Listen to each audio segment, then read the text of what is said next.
നല്ല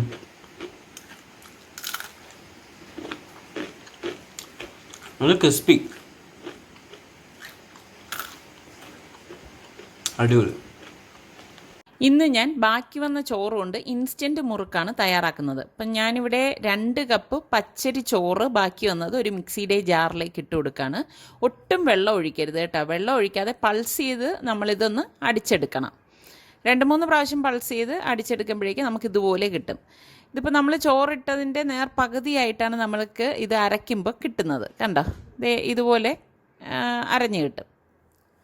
അപ്പോൾ ഇതിന് ഞാൻ ഒരു ബൗളിലേക്ക് ഇട്ട് കൊടുക്കുകയാണ്. ഇനി ഞാൻ ഇതിലേക്ക് 1/2 കപ്പ് മൈദാമാവും 1/2 കപ്പ് കടലമാവും കൂടി ഇട്ട് കൊടുക്കുകയാണ്. 2 ഈക്വൽ ആയിരിക്കണം കേട്ടോ. പിന്നെ 1 ടേബിൾ സ്പൂൺ ബട്ടർ എടുത്തിട്ടുണ്ട്. ഈ ബട്ടർ ഗ്രേറ്റ് ചെയ്ത് തന്നെ ഇട്ട് കൊടുക്കണം, അല്ലാതെ മെൽറ്റ് ചെയ്യിച്ചിടരുത്. പിന്നെ ഇതിലേക്ക് 1/2 ടീസ്പൂൺ മഞ്ഞൾപ്പൊടിയും 1 ടേബിൾ സ്പൂൺ കാശ്മീരി ചില്ലി പൗഡറും 1/2 ടീസ്പൂൺ കായപ്പൊടിയും പിന്നെ പാകത്തിനുള്ള ഉപ്പും കൂടി ഇതിലേക്ക് ഇട്ട് കൊടുക്കാം. ഇനി ഇത് കൈകൊണ്ട് നന്നായിട്ടൊന്ന് കുഴച്ചെടുക്കണം. വെള്ളം ഒട്ടും ചേർക്കാൻ പാടില്ല, അത് നിങ്ങൾ പ്രത്യേകം ശ്രദ്ധിക്കണം. ഈ ചോറിൻ്റെ ആ ഒരു ഇതിൽ തന്നെ നമുക്കിത് കുഴച്ചെടുക്കാൻ സാധിക്കും. പിന്നെ ബട്ടറും ഒക്കെ നമ്മൾ ഇതിലേക്ക് ചേർക്കുന്നുണ്ടല്ലോ. നല്ലപോലെ കുഴച്ചെടുക്കുമ്പോൾ ദേ ഇതുപോലെ ഇരിക്കും. കണ്ടോ, ഒരു ചമ്മന്തിയുടെ പരുവം കണ്ടോ. അപ്പം ഞാൻ ഈ മാവ് വച്ചിരിക്കത്തൊന്നുമില്ല, ഇപ്പം തന്നെ മുറുക്ക് തയ്യാറാക്കുകയാണ്. അപ്പം അതിന് വേണ്ടിയിട്ട് ഈ സ്റ്റാറിൻ്റെ അച്ചാണ് എടുത്തിരിക്കുന്നത്. ഇത് ഈ ഇടിയപ്പത്തിൻ്റെ മോൾഡിലേക്ക് ഇട്ടിട്ട് കുറച്ച് എണ്ണ ഒഴിച്ച് ഇതൊന്ന് തടവി കൊടുക്കും. ഞാൻ എണ്ണ ഒഴിച്ചപ്പോൾ കുറച്ച് കൂടിപ്പോയി, ആ എണ്ണ ഞാൻ ഈ മാവിലേക്ക് ഒഴിക്കുകയാണ് കേട്ടോ. എന്നിട്ടൊന്ന് ജസ്റ്റ് ഒന്ന് കുഴച്ചെടുത്തു. അപ്പോൾ ഇതിൽ നിന്ന് കുറച്ച് മാവ് ഇതുപോലെ എടുത്തിട്ട് നമുക്ക് ഈ മോൾഡിലേക്ക് വെച്ചിട്ട് ചുറ്റിച്ചെടുക്കാം. സാധാരണ നമ്മൾ മുറുക്കിനൊക്കെ ചുറ്റിയെടുക്കത്തില്ലേ, അതുപോലെ തന്നെ ചുറ്റിച്ച് എടുത്താൽ മതി.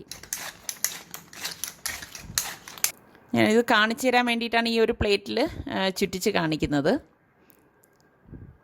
എത്ര ചുറ്റൽ വേണമെന്ന് നമ്മൾ തീരുമാനിക്കാം കേട്ടോ. ഒരു 5-6 ചുറ്റലുണ്ടെങ്കിൽ കാണാനൊരു ഭംഗിയായിരിക്കും. കണ്ടോ, ഇതുപോലെ വേണം നമ്മളിത് ചുറ്റിച്ചെടുക്കേണ്ടത്. അപ്പോൾ ഇത് ഫ്രൈ ചെയ്തെടുക്കാൻ വേണ്ടിയിട്ട് ഞാൻ ഒരു ഇരുമ്പ് ചട്ടിയിൽ ഫ്രൈ ചെയ്തെടുക്കാനുള്ള എണ്ണ ഒഴിച്ചിട്ടുണ്ട്. അപ്പോൾ എണ്ണ ചൂടാകുമ്പോഴേക്ക് ഈ ചുറ്റിച്ച മാവ് ഞാനിതിലേക്ക് ഇട്ട് കൊടുക്കുകയാണ്. അപ്പം ഞാനിതൊരു ബട്ടർ പേപ്പറിൽ വെച്ചിട്ട് ചുറ്റിച്ച് കാണിക്കാം. ബട്ടർ പേപ്പറിലാവുമ്പോൾ പെട്ടെന്ന് നമുക്ക് ചുറ്റിച്ചിട്ട് നമുക്ക് എണ്ണയിലേക്ക് ഇടാൻ സൗകര്യമായിരിക്കും. കാരണം പേപ്പറൊന്ന് കമഴ്ത്തി കൊടുക്കുമ്പോഴേക്ക് തന്നെ നമുക്ക് ഇത് ഇളകി വരും. അപ്പോൾ നമുക്ക് ഈസി ആയിട്ട് എണ്ണയിലേക്ക് ഇടാൻ പറ്റും. കണ്ടോ, ഇതുപോലെ എടുത്താൽ മതി. അപ്പോൾ ഇത് ഒട്ടിപ്പിടിക്കാതിരിക്കാൻ വേണ്ടിയിട്ട് നമ്മളൊരു ഫോർക്ക് കൊണ്ട് ജസ്റ്റ് ഇതൊന്ന് അങ്ങോട്ടും ഇങ്ങോട്ടും ആക്കി കൊടുത്തിട്ട് തിരിച്ച് മറച്ചു വിട്ടിട്ട് മീഡിയം ഫ്ലെയിമിൽ വെച്ചിട്ടാണ് നമ്മളിത് ഫ്രൈ ചെയ്തെടുക്കുന്നത്. ഒരു ഗോൾഡൻ കളറാകുമ്പോൾ നമുക്ക് ഇത് എണ്ണയിൽ നിന്ന് മാറ്റാം. ഇപ്പം നല്ല ക്രിസ്പി ആയിട്ടുള്ള മുറുക്ക് ഇവിടെ റെഡി ആയിട്ടുണ്ട്. വളരെ പെട്ടെന്ന് തന്നെ നമുക്ക് ഉണ്ടാക്കിയെടുക്കാം അല്ലേ.